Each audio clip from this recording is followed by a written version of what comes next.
Calvary Christian soccer player Dante Johnson is about to embark on the trip of a lifetime. But his soon-to-be journey to play in Barcelona was almost derailed when a disease threatened not only his soccer career, but also his life. This is everything, man. This is my life. Yep, you still got me? My first impression of him was, wow, this kid's special. How special? Well, the 15-year-old received an invite to play in Barcelona with the U.S. Olympic Development Program, which he qualified for in 2015. The level of play there is just crazy. The people you meet, all the different things you see, and it's a good experience to have. But the experience, now less than a week away, was unimaginable just a few months ago. It started out, it just hurted, and then it just progressed rapidly. Last fall, Dante, a freshman at Calvary Christian, started having issues with his right leg, accompanied by a high fever. After one misdiagnosis, the real issue was uncovered, a MRSA infection. I was talking about I can't wait to play high school, and they're like, I'm not sure if that's even an option. Due to the delayed discovery, the infection spread to his bloodstream and tibia, meaning Dante was not only at risk of losing his leg, but also his life. 3 months after undergoing his third and final surgery, Dante was back on the field. Tackle!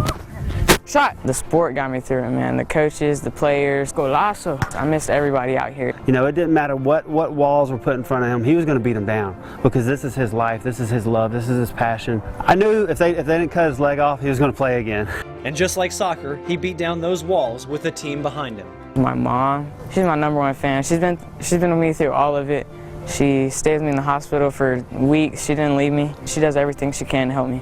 Also my coach. This is like my dad out here, man. He's one of my #1 supporters. He is like a son to me. I love that kid. He's as great or better off the field as he is on it. It's such a blessing, and I know I can do it without God, because without God, the coaches wouldn't see what they see. I wouldn't play how I play, and it's just all God. Amen. Amen. Last weekend, the Falcons honored 64 fallen soldiers, including Columbus native John Tripp Roy III. Tripp graduated from Columbus High in 1994 and served for 15 years in the Marines before he was killed in action in 2009. We remember the life and legacy of Gunnery Sergeant Tripp Roy. I'm Matt Ryan, and we play for John Roy III.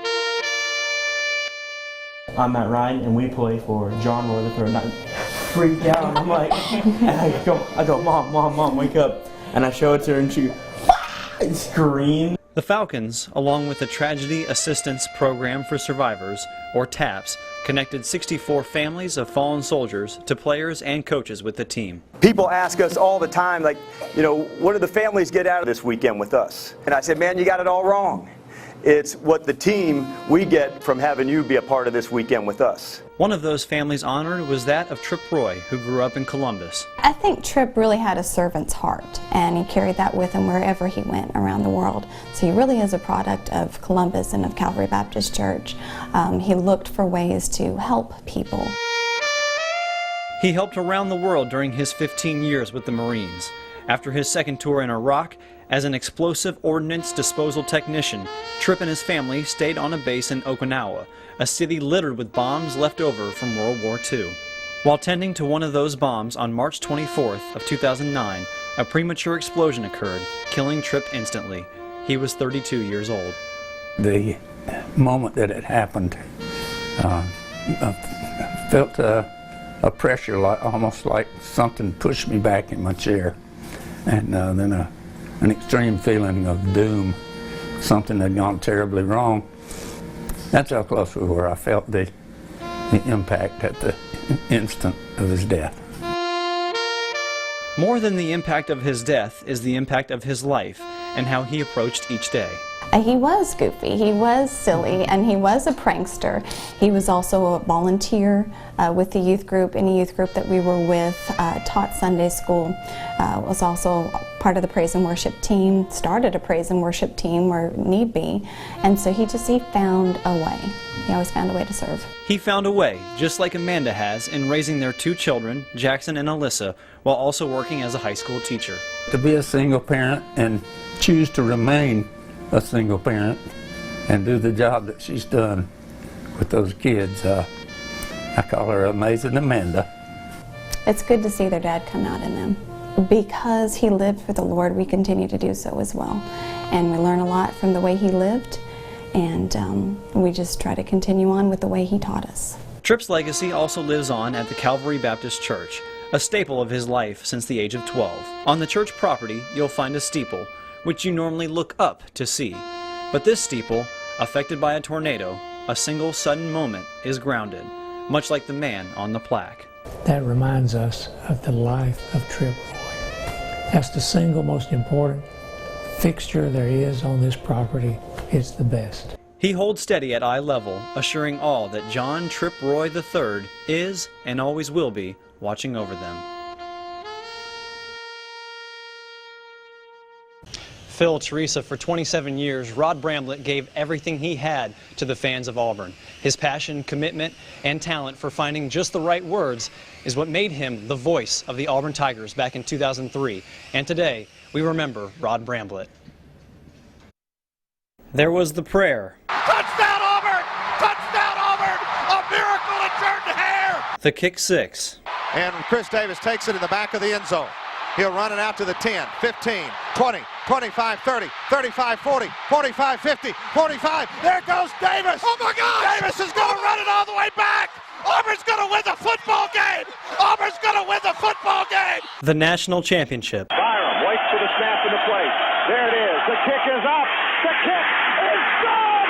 Auburn wins. The Final Four run. The Auburn Tigers, for the first time ever, are going to the Final Four. And the home runs. Ross swings enough drive to deep left field. That one's gone. That one's gone. Auburn wins. Auburn wins. And through it all, there was one man and one voice, the voice of the Auburn Tigers.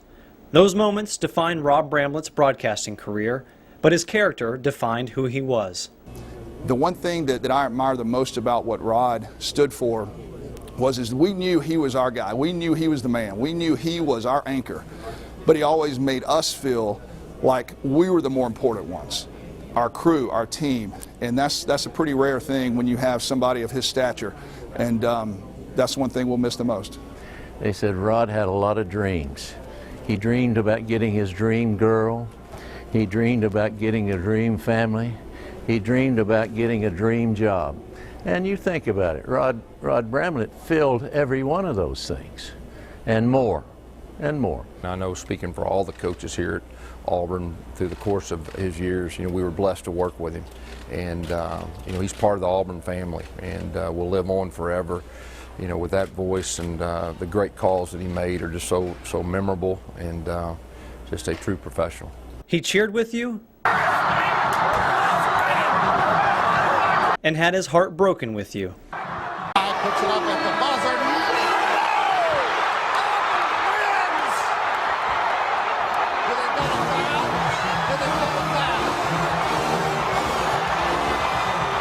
Yes. This time, hearts are broken with a different kind of loss, one more painful than any game. But even in loss, Rob Bramblett's voice lives on through these moments. They're not going to keep him off the field tonight. Holy cow! Oh my God! Auburn wins! Auburn has won the Iron Bowl! And his life lives on through the athletes, friends, and fans who got to know a true Auburn man. Now, Rod would be the first person to tell you that none of his career or his success would have been possible without his wife, Paula. 2 Auburn Tigers forever. And as Rod always used to end his broadcast by saying, "So long, everyone." Reporting live on your side in Auburn, Justin Holbrock, News 3 Sports.